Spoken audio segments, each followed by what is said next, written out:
I am going to make some Polvorones cookies, which are basically pistachio cookies.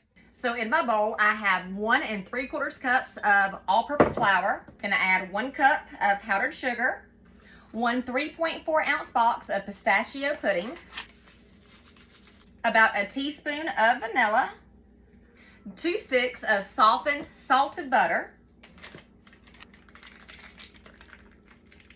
and 1 cup of chopped nuts, 1/2 cup of chopped pistachios, 1/2 cup of chopped pecans.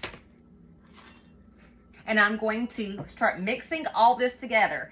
No, you don't need any liquid, no milk, no eggs, just the 1 cup of softened salted butter.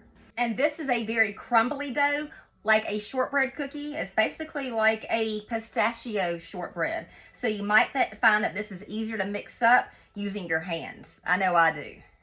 And now you're going to want to take your dough and kind of compact it in your hands like this and roll it into about a 1-inch ball.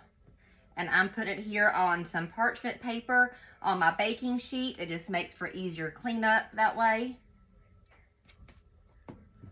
You'll want to bake these at 350 degrees for 15 minutes. Once they come out of the oven, you'll want to let them cool completely, and then we're going to roll them, dust them with some powdered sugar, just like this.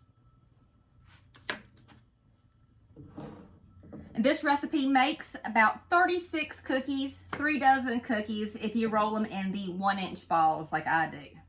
And they are a little bit green because it's made with pistachio pudding, but they are absolutely delicious.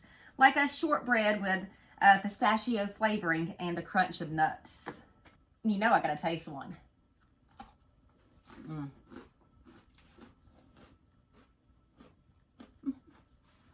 So good.